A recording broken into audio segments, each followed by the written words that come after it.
have no legislative power, we have no executive power, we have no judicial power. So when you're out of power, you're an opposition party.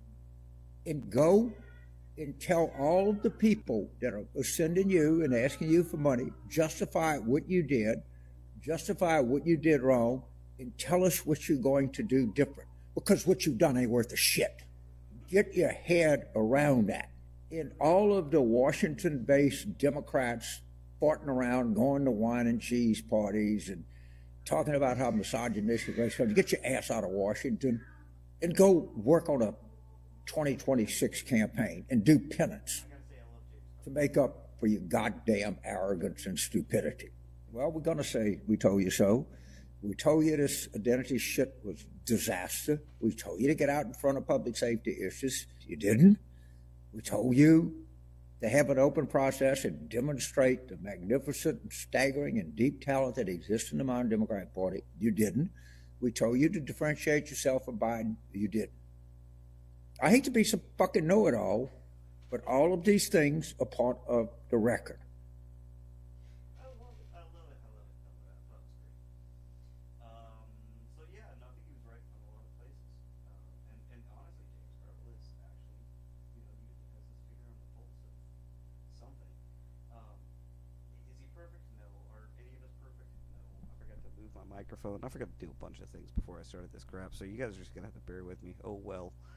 I'm not, trying to get my chops up because I don't do this often. But, let's keep going. Let's see what we got next. I made 2 separate videos before the election. One of the videos said I was going to vote for Kamala Harris. The other video said I was going to vote for Donald Trump.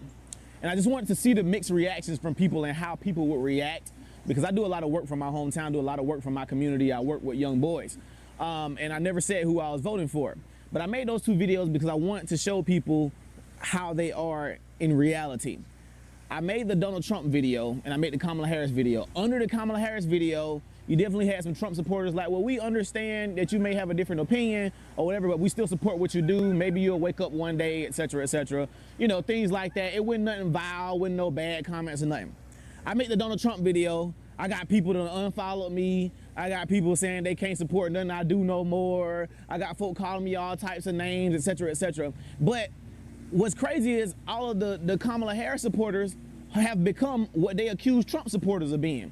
When you say you support Donald Trump, y'all be ready to kill him. Y'all ready to burn him at the stake. You calling them all types of names. You unfollowing them. You don't care what they're doing for their community, nothing. If you support Trump, F you, I hate you so much, etc., etc. But all the people under the post, all the Trump supporters, when I said I was going to vote for Kamala, it was all love anyway. They was like, well, we still support what you're doing. We still going to donate. We still love the work, even though you don't have to support Donald Trump, etc., etc. So I've only received hate from the people that call themselves the tolerant side, the side that's supposed to be about love, the side that's not about hate. But it's crazy because anytime somebody doesn't agree with you, all you spew is hate. All you give is hate. So it's funny how everybody who call themselves Democrats, you have turned into what you accuse the Republicans of being. I've heard the same argument before. That was definitely a great instance of it.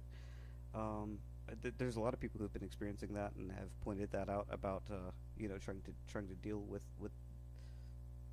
trying to deal with people. And honestly, I'm not even a right winger. I do have some conservative leaning values for sure. I was gonna vote for RFK. He was historically been a Democrat. Elon Musk was also historically a Democrat. Who else is on Trump's team? Joe Rogan was once a Democrat. It's like you don't see that there's something going on there with the Democrat Party that may not be for everybody. But you know what? Apparently, that if you don't toe the line, then they're gonna burn you. They're gonna call you all the isms, all the ists. You are public enemy number 1 if you don't do the thing. Let's see this one. This one's actually pretty horrifying. I heard on the radio this morning that over 2,700 people took their lives after the election yesterday. And that's not because of Trump or his supporters. That's because the Harris campaign and the fake news and the propaganda that they spread, the hate that they spread this entire election. The lies they told telling people Project 2025, he's going to take away your rights, he's going to do this, he's going to do that. When he's spoken against it, every single time it was brought up. Even at the debate, to her face, he told her, I have nothing to do with that. The Heritage Foundation, who wrote Project 2025, came out and said, yeah, Donald Trump had nothing to do with this. And she knew that. She fear-mongered people into voting for her because they thought that their lives literally depended on it. People still do, so much so that now they're ending their lives thinking that their life is over, that they're going to be losing all their rights. Like it's going to be like The Handmaid's Tale. It's so sad. The mental health crisis that we have going on in our country right now, and that her campaign did not help anybody. It made people believe this fairy tale that wasn't true. Donald Trump is the most pro-choice president as a Republican that we've ever had. Mussolini, all of those things. That was the only instance of that video that I found. I haven't found another one, so I don't have another, like the end of that. But that was enough for me. It was like, yes, I agree with that. If you don't agree with that, I you know, that's fine. You know what? That's one thing about me, is that at the end of the day, I'm glad to argue with you. I'm glad I'll yell at you, and I'll give you a good talking to. But at the end of the day, I just, have a beer, call it squares, be friends at the end of the day, love people. But people like to come out at you. So that brings me to the point of actually making this, in that I posted something, and I was gonna just keep it like private because it wasn't even my original video. It was just a video of AOC, and I'll play it for you so that you get a context before I respond to some comments. But it actually kind of sums up exactly these points that these people were making. Is that all you have to do is not be show that you're not one of them, and then all of a sudden you are an enemy. And I don't think that's particularly the best way to treat things. This one's a little bit longer than the other ones. I'm gonna let this one play, and I'm gonna go address something really quickly while you guys watch this, and I will be right back. Oh, that's the wrong one. This one. I'm Scott Berry. I want to admit I too am a registered Republican. However, my mantra of my life is always be willing to be wrong. So maybe you or some of my friends here can convince me to be a Democrat. Okay, I'm always open. I'll take you up on it. I used to always call myself a demo pub anyway, since I was a teenager. I have two quick questions. If I have time to get them in, we'll see. The first one is on going back to your gun safety idea. But I just wanted to come indirectly at that and ask you if you would be willing to investigate the over 3 million incidences of violent acts and threats of violence allowed in our schools against teachers and against fellow students every year. Now, if you need, I have documentation, government documentation for that. Secondly, I think we can all agree that in every communist country, you don't have free speech. You're not free to hate the communist government or the leaders. In every Muslim country, you certainly don't have free speech to hate Allah or Muhammad or the Quran. You can be killed or put in prison by nightfall. Just to let you know, I would just caution against really characterizing all predominantly Muslim countries the same. Turkey and many other nations do have democracies, but I do think that there are certain nations like Saudi Arabia, which even my colleague in Congress, Ilhan Omar, has very much spoken truth to power in some of those issues that you bring up as well. But I just wanted to. Well, I have friends in almost every Muslim country in the world, and so I know what I'm talking about, and I know even in the supposedly democracies, they will put you to death if you criticize and blaspheme Muhammad, or at least put you in prison. You do not have the freedom to blaspheme Muhammad, okay? So all I'm just saying, though, is that growing even in the European socialist countries, in Europe and Canada, now you can easily face fines or imprisonment if you use critical hate speech against certain people groups. So my question is, I think we can all agree that love is the greatest aspect of humanity. But would you also agree that the greatest freedom in America and in any free country is the freedom to hate? And this goes to the debate on our college campuses. The freedom to hate is the greatest freedom because in many countries you cannot. And in America, you can hate, well, my time was a little bit taken, okay? In America, you can hate Donald Trump, and because it's not against the law, he cannot put you in prison. Isn't that a great thing, okay? I think I understand where you're trying to go here, and I think part of it is, I think at the bedrock of what you're discussing is freedom of speech, Right. and the freedom of expression, Right. and that is what I would call it. Yes. I think that we have a freedom to express ourselves, but we should also know that in the United States, there are also limitations on our freedom of speech. No, only if it involves violence or threats, things that are Exactly. illegal. But that's not free speech. And so- That's threat. Threats are not free speech. So, and also beyond violence I don't think you and should say threats- that. I don't think you should say that because that's confusing the issue. Sir, you Well, have your sir, time. well, sir, I think it's also confusing. With respect, I think it's confusing to say that all Muslim countries would throw folks in prison. Well, I think Go. I just want Go to there. introduce some nuance to the Go conversation. over there. Go do it. Go do it and see if you come back alive. So I just want to throw some nuance into the conversation, and I'm not trying to have an argument here. I want to have a discussion. Well, you are having an argument, and I would be glad to argue with you. I'd be glad to debate. I'm willing to be That's- wrong. no, that's I'm fine, willing sir. to be wrong. Are you willing to be wrong?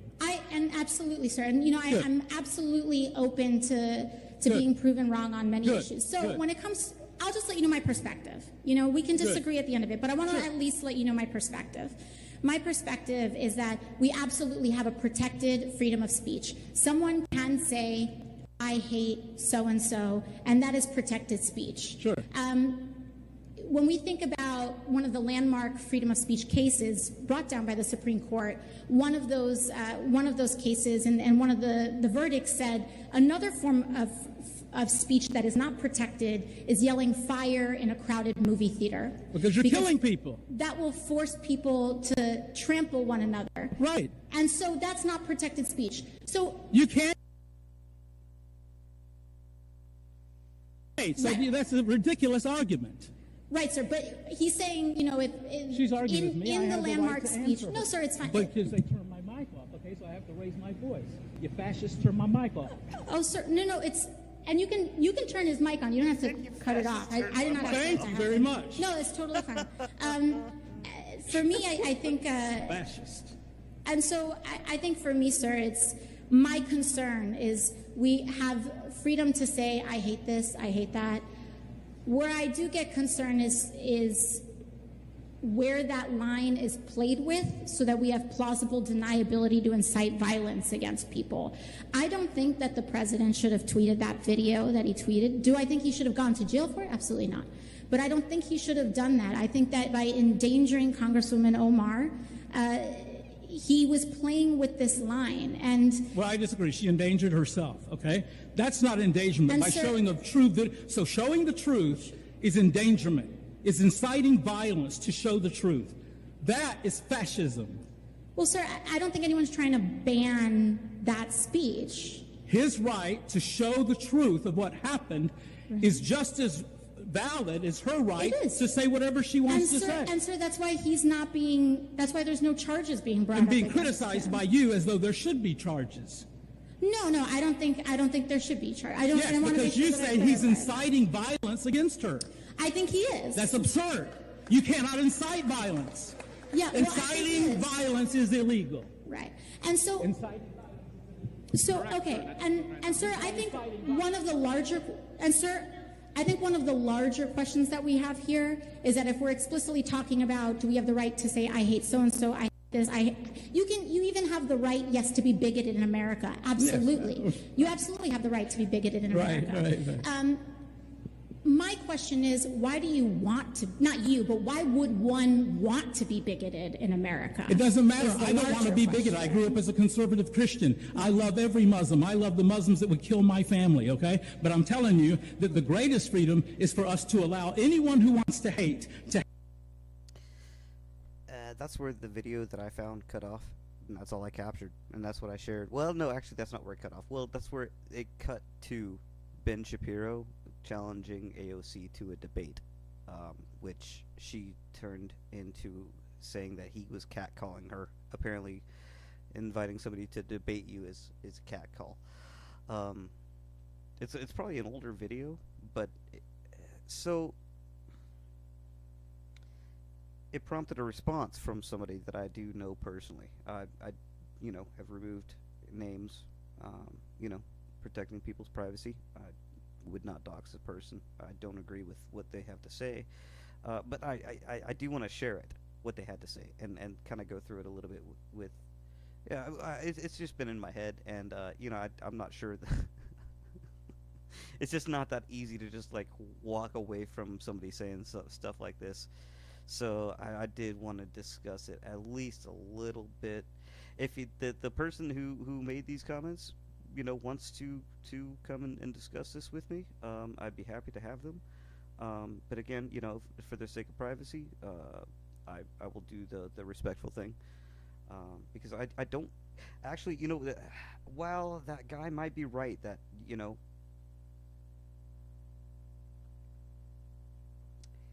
speech should be protected, not policed. And what's makes no sense about what she was saying is that if you're policing speech, you can't say somebody is calling for violence in something that they're saying that is not legally liable. There's a complete disconnect there.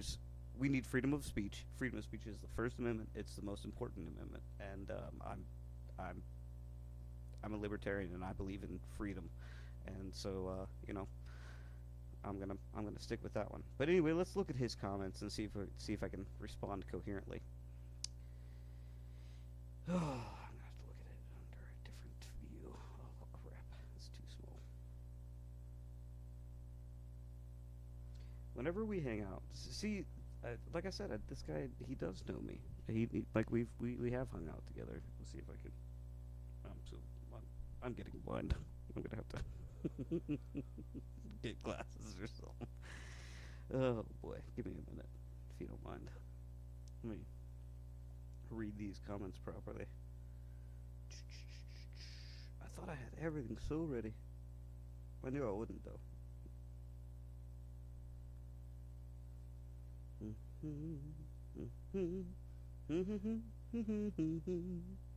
Oh, copyright ban. Damn it. He cannot put you in prison. Pause. All right. He said, we'll start at the bottom. I always liked you, dude, and I didn't, for once in my life, until now, consider you some fear-mongering. Because I showed, literally, the video that I posted was just the video I just showed you with no commentary whatsoever. No image of me. It was unedited. The only thing I did was cut out the end where Ben Shapiro calls her out for a debate. But apparently that's very triggering.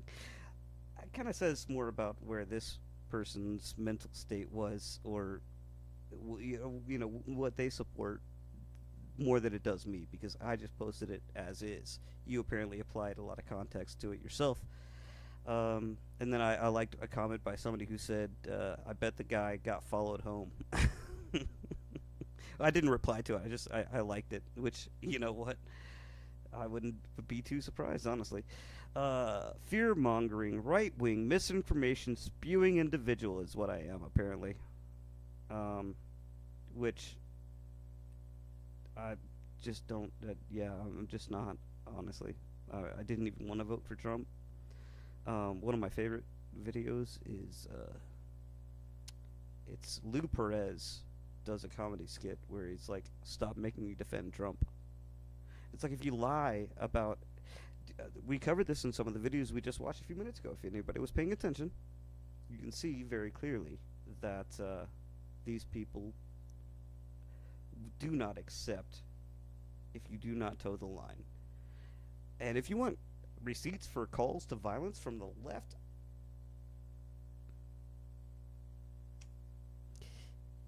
they're very, very easy to find. And yet the people who are on the right and the people who are not on the left Is just because I don't agree with you, I'm one of them, and then I'm calling for violence. Apparently, somehow it just doesn't make any sense. Let me continue. I still would like to be your friend, but this is really disappointing. And if you're going to show this portion of this video and say it for, I just saw it and I reposted it. I don't think that there's, I don't think, dude was dropping bombs, and she was literally trying to censor speech just like freaking Hillary Clinton does, and has called for openly. Free speech needs to be policed, but it's free speech, isn't it? I thought it was free speech. It used to be free speech. I can never tell. I don't know. Anyway, and say it for what it is, and then heart react people, spewing nonsense as well in the comments, because the guy said, I bet he got followed home. Sorry, I don't think that's hateful or nonsense or anything like that. Just a new low for you, dude. Here for it. Sorry to say, but it's true. And then his next comment 5 minutes later. Tell me I triggered you without telling me I triggered you, okay? He said, honestly, I would prefer if you just stick to your music. Oh, good, I got told to stay in my lane. Thanks. And wholesome videos. What? I've never posted a wholesome video in my life. Because politics is tearing us all apart. Well, it's tearing some people apart. And it's making us into people that I never even imagined we could become. He said in his third comment, still within the same, 5-10 minute span. Whenever we hung out, you were this chill, relaxed guy, and I definitely still am. You posted other great videos in the past on your YouTube. Yeah, that probably weren't political, and that you didn't make your vajayjay hurt.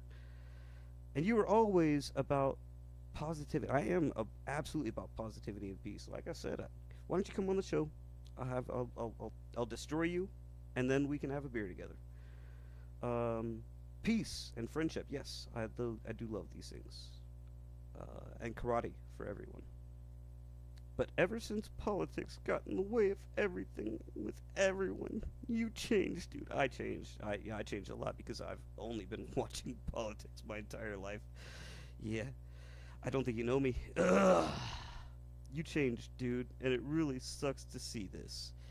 By posting a video blanket.